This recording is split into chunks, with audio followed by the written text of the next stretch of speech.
na-approve na yung ating claim. Ayan, service rate 0% claim. Ayan, nakikita nyo na siya. Ayan.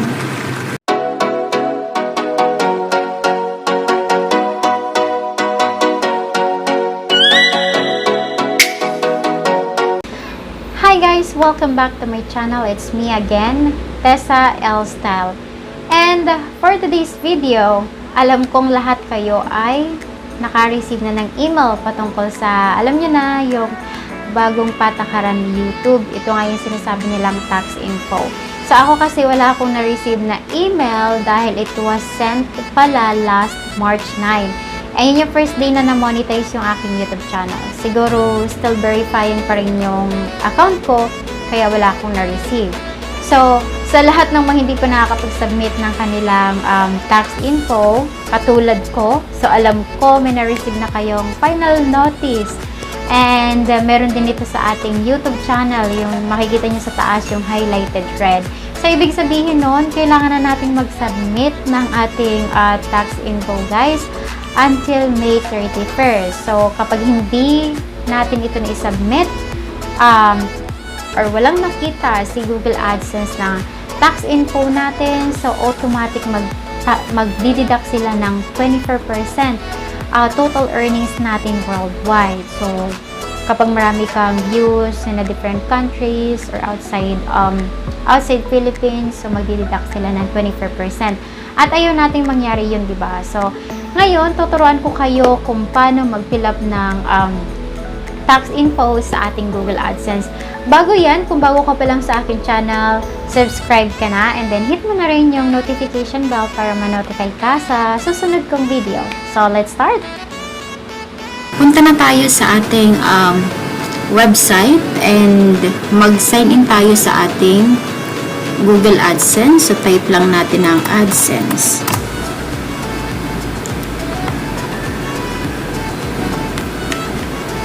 And then, ayan.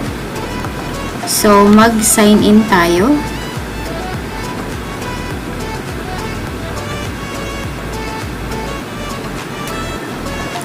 Ayan. So, andito na ako sa aking Google AdSense.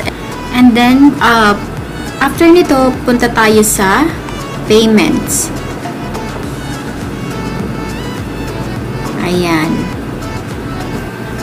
Okay, pagpunta natin dito sa payments, so mapupunta tayo dito sa, ayan, may makikita tayong manage tax info and pwede din naman tayo dito mag-click dito sa taas. So, click natin yan. And then, add tax info. And then, since na nakalagin na dito yung aking email na nakakonect sa aking YouTube channel, so, ilalagay ko lang yung aking password.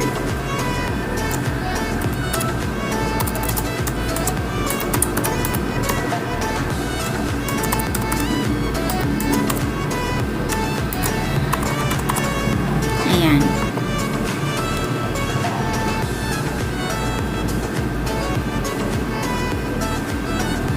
Ayan, dito sa, and then pupunta kayo dito what type of account is. So, click lang natin itong individual, and then click next. And then, are you a citizen or resident of the United States? So, kiklik ko yung no, kasi hindi naman ako resident ng United States, pero kung nakatira kayo sa United States, so you have to choose yes. And then, click next. Ayan, so, yan yung i-click natin yung first one, and then start W8BEN form.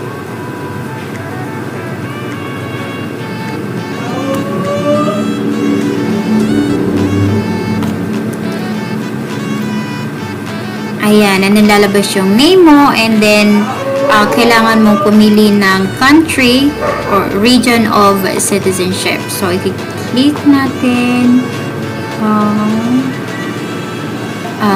Philippines.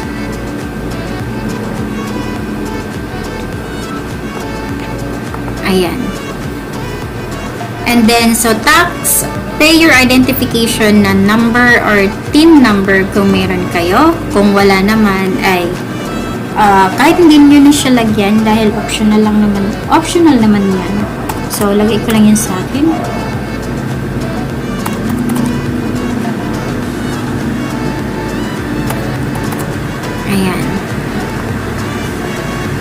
And then, click na natin yung next.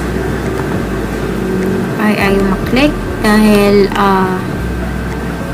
bawal daw ang may tuldok sa pangalan. Okay, click na natin yung next. Yan. So, permanent resident address. So, click natin yan. So, yun. Ilagay nyo lang yung permanent address nyo, guys. Ayan. So, kapag na-complete mo na yung address mo, i-click mo lang tong small box. So, pili ka pala ng province mo, kung saan ka mang lugar. So, yun sa akin is nasa Metro Manila. And then, click mo tong small box and then click next. So, ayan. So, meron dito ang question, are you claiming a reduced rate of withholding under a tax treaty? So, click natin tong yes, guys, dahil meron naman talagang tax treaty ang Philippines at ang US. So, click mo tong small box. After mo maklik yung resident of country region claiming treaty with the US, so, click mo lang kung saang country ka ngayon. So, ayan, ito, click natin yung Philippines and mayroon dito special rate and conditions. So, you may be exempt or have the taxes withheld at a reduced rate on certain income types earned within the US. So, saan lang ba tayo nag-earn? Ako kasi hindi pa talaga ako kumikita sa YouTube kasi bago pa lang akong monetize. So, ito lang yung pipiliin kung nasa taas yung service such as sa Google Sense. So, click natin dito yung Article 8 and Paragraph 1. And dito naman sa withholding rate, click natin tong 0% reduced treaty rate. And then, may box dito. Ito is terms of the treaty article. So, click nyo yan. And then, wala na tayong pakialam dito sa dalawa. So, click na natin itong next.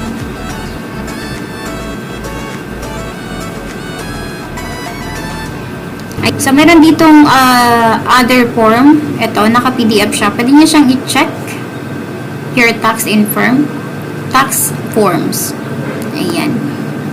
So, meron dito small box. So, I confirm that I have reviewed the generated tax documents to the best of my knowledge and believe they are true. So, correct and complete. So, kaya nga napaka-importante na i-check nyo siya, guys. Para malaman ninyo kung tama ba yung pinaglalagay nyo dito. Kasi kung hindi, pwede nyo pa siyang baguhin bago nyo i-submit. Okay? So,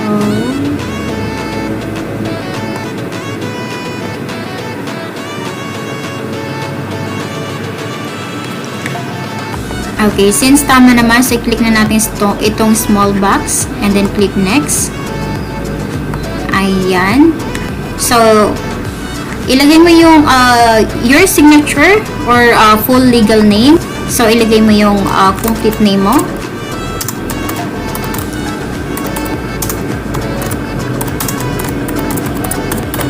Ayan.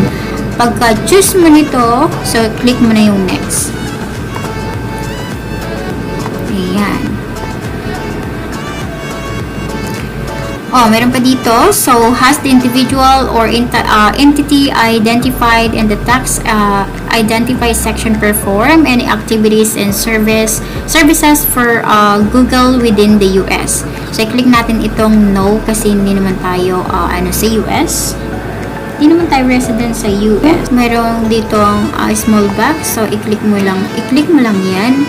And then, dun sa next question is, are you providing tax info for a new or existing payments? Profile that hasn't received payments or an existing payment profile that has previously received payments. So, bago pa lang naman tayo, guys. So, ang ipipiliin natin dito is, I am providing tax info for a new or existing payments profile that hasn't received payments.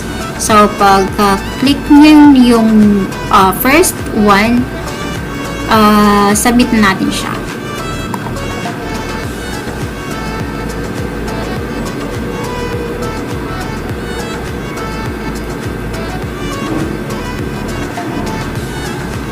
Ayun. So, tapos na natin i-submit, guys. So, nakita nyo naman na approve.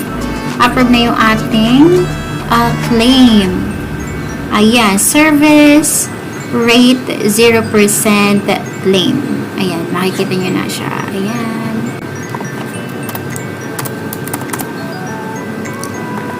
Mag-login ako sa email.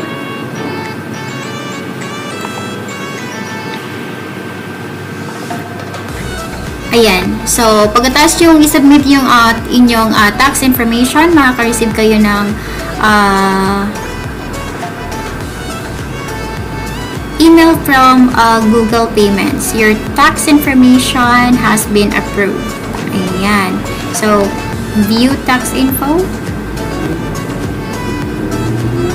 Ayan. Ito na nga yung pinakita niya kanina.